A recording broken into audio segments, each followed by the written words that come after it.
The Lord be with you. And with your spirit. A reading from the Holy Gospel according to Matthew. Glory to you, O Lord. John the Baptist appeared preaching in the desert of Judea and saying, "Repent, for the kingdom of heaven is at hand." It was of him that the prophet Isaiah had spoken what he said, "A voice of one crying in the desert, prepare the way of the Lord, make straight his paths." John wore clothing made of camel's hair and had a leather belt around his waist. His food was locusts and wild honey.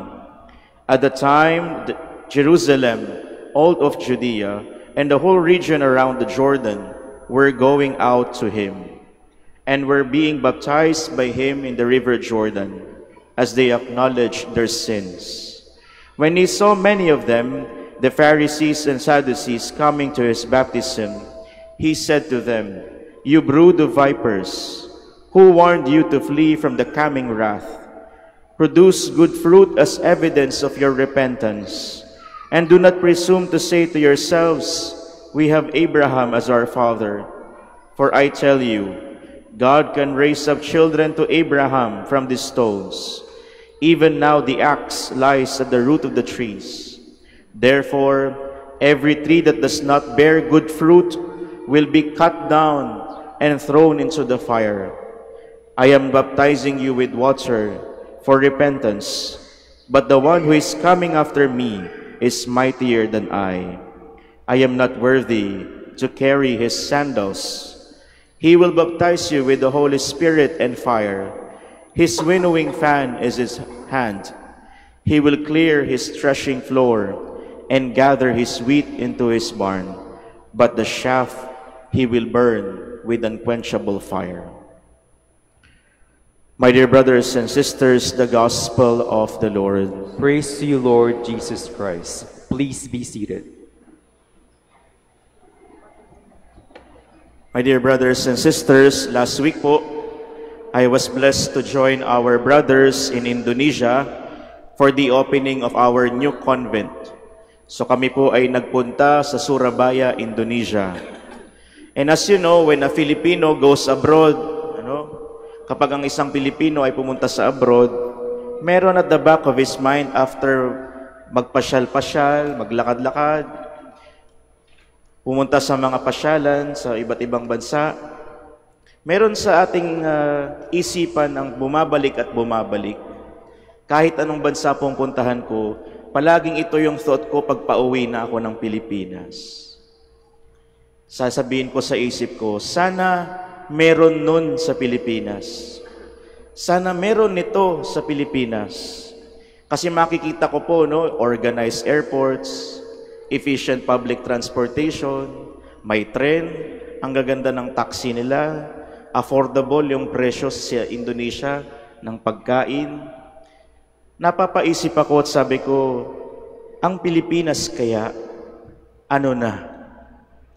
And after saying this, mapapasabi na lang ako, wala na Sobrang nanunuot na ang korupsyon sa Pilipinas.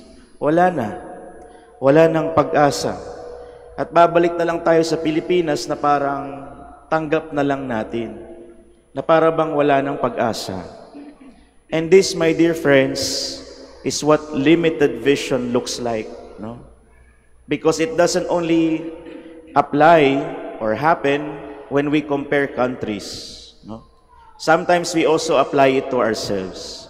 When we look at ourselves and we see the same sins that we commit, at sasabihin natin, eto na ako Di ko na kayang magbago. Eto na ako. Wala nang pag-asa. Ganon din sa ating tingin sa ating mga kamag-anak, sa ating mga kaibigan, na para bang hindi na kayang magbago. Ang tingin natin, ganyan na yan Wala nang chance magbago yung tao na yan. Ganyan na yung mga korap na yan. Hindi na yan magbabago. Ganyan na yan sila. At kapag nakikita natin na paulit-ulit lang naman, sasabihin natin, tapos na ang kwento. Wala nang pag-asa. And we find ourselves stuck Sasabihin nyo, Father, kaaga-aga, bakit ganito ang ating homily? Napaka-negative naman yata. Wait lang po. Sa ating first reading, maririnig natin ang stump of Jesse. Ano po ba ang stump? Okay. Ito po yung puno, no? Kapag malaking puno, pag pinutol ang puno, may maiiwan siya. Yung pinaka-root niya. At kapag nakita nyo yung puno na yun, masasabi nyo, tapos na ang kwento ng punong ito. Mamamatay na lang ang punong ito dahil pinutol na nga eh. At maraming magsasabi, tapos na, patay na, wala nang tutubo dito. At yung stump of Jesse, yun po ang itsura o yung comparison or analogy ng Biblia, ng scriptures, sa sitwasyon ng Israel nung panahon na iyon. Israel felt like that stump. They were defeated, they were scattered, they were spiritually dry. They thought they have lost hope already. Yung inaantay nilang Mesiya, para bang wala namang dumadating. Na-conquer pa nga sila, natalo ng mga kalaban. Sila'y nagkawatak-watak. At dahil nagkawatak-watak sila, naisip nila, wala na ito. Wala nang pag-asa. But the first reading from the prophet Isaiah tells us, a shoot will sprout from the stump of Jesse. Yung akala nating stump na patay na wala ng pag-asa, a shoot shall sprout. Para bang sinasabi ng Diyos, watch carefully, I will make life grow even if that tree seems dead.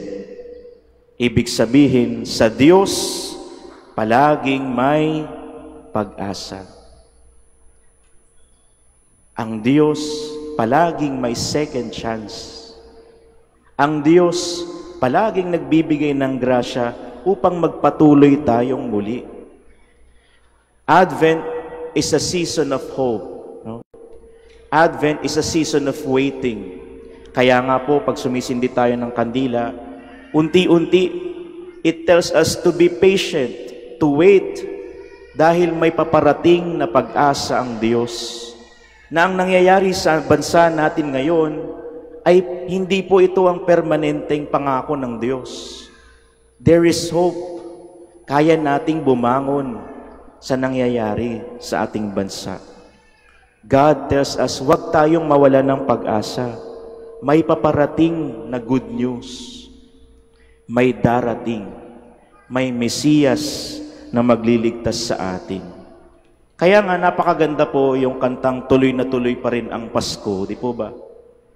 Sabi dun sa kantang ito, no? O bakit kaya tuwing Pasko ay dumarating na? Ang bawat isa'y para bang namomroblema. Di mo alam ang regalong ibibigay, ngayong kay hirap na nitong ating buhay. Sasabihin ng aking mga batchmates na mga pari, mga seminarista, sabi nila, Father, parang ibang-iba na ang Pasko ngayon. Parang hindi masyadong nagsiselebrate ang tao. Sabi ko, baka walang pera. O baka naman dahil nawalan na tayo ng saya dahil sa mga nangyayari sa ating bansa. Pero hindi. Dapat wag tayong magpadala.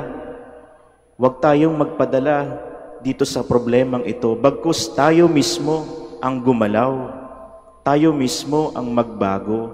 Tayo mismo ang magdala ng pag-asa dito sa Pilipinas. Kaya nga tatanungin doon sa ating kanta, meron pa kayang caroling at Noche Buena? Ngayon tayo'y kapos at wala namang pera. Pero pagdating sa chorus ng kanta, anong sabi? Tuloy na tuloy pa rin ang Pasko. Bakit? Sapat nang si Jesus ang kasama mo. Tuloy na tuloy pa rin ang Pasko. Si Jesus ang pag-asa nating lahat. Na kahit may problema, alam natin na hindi tayo pababayaan ng Diyos. At yun po ang sinasabi sa ating pangalawang pagbasa. Sabi po dito, tinawag po ni San Pablo ang Diyos, the God of endurance and encouragement. The God of endurance and encouragement. Ano pong ibig sabihin? Ang Diyos na hindi napapagod. Ang Diyos na nagsasabi sa ating huwag mawalan ng pag-asa. The God of endurance is the one who gives us the grace to endure the problems and trials of our life. The God of encouragement encourages us through the scriptures to have hope. Huwag mawalan ng pag-asa. Huwag basta-bastang sumuko. God gives us the grace to give a second chance. Kaya kung may mga kamag-anak kayo na para bang wala ng pag-asang magbago, huwag po kayong mawalan ng pag-asa. Huwag niyo pong hayaan na mawala yung tiwala niyo sa taong iyon. Bagkus patuloy ninyong i-encourage, patuloy ninyong ipagdasal yung tao na iyon. At sa sarili din natin, akala natin wala na tayong pag-asang magbago. Tayo din ay binibigyan ng grasya ng Diyos para magbago.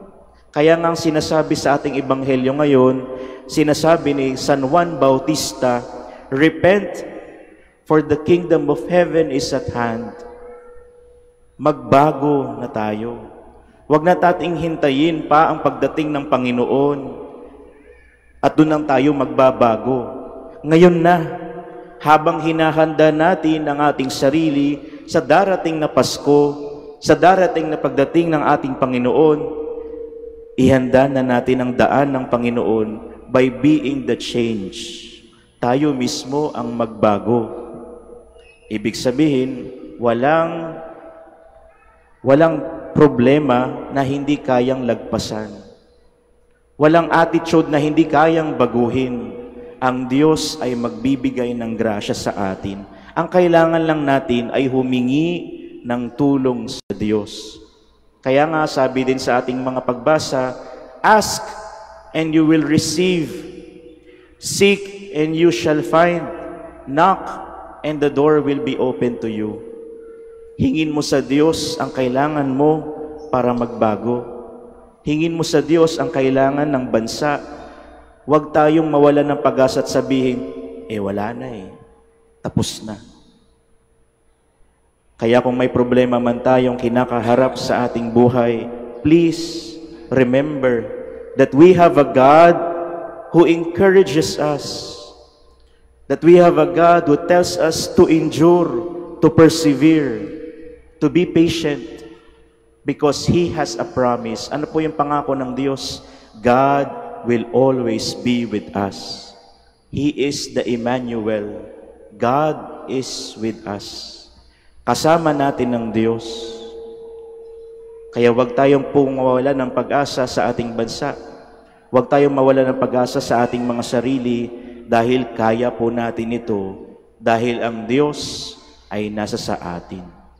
Kung ang Diyos ay nasa sa atin, sino ba ang makakatalo sa atin? So kung may problema po tayo, kumapit sa Diyos. Kung meron tayong gustong baguhin sa ating sarili, kapit sa Diyos. Humiling at magsabi sa Diyos, Lord, tulungan niyo po kaming magbago. At kung makikita natin itong nangyayari sa ating bansa at parang madidismaya tayo, kumapit tayo sa Diyos at lalo nating ipagdasal ang ating bansa. Hindi yung sasabihin nating, bahala na sila dyan. Wala nang pag-asa yan. Tapos na ang kwento. Let us hope and pray. And that is the season of Advent. We wait in patience for the plan of God to be fulfilled. Na ang plano ng Diyos ay matupad, not only in our country, but in ourselves. And so let us pray to the Lord, the God of encouragement, the God of endurance, to give us the grace to prepare the way of the Lord by changing and by being encouraged that there is always hope, palaging may pag-asa. Lord, help us to prepare the way of the Lord, to prepare your way by changing, by being able to open ourselves for the good, and by preparing the way, by repenting, and by believing that your kingdom of heaven is at hand.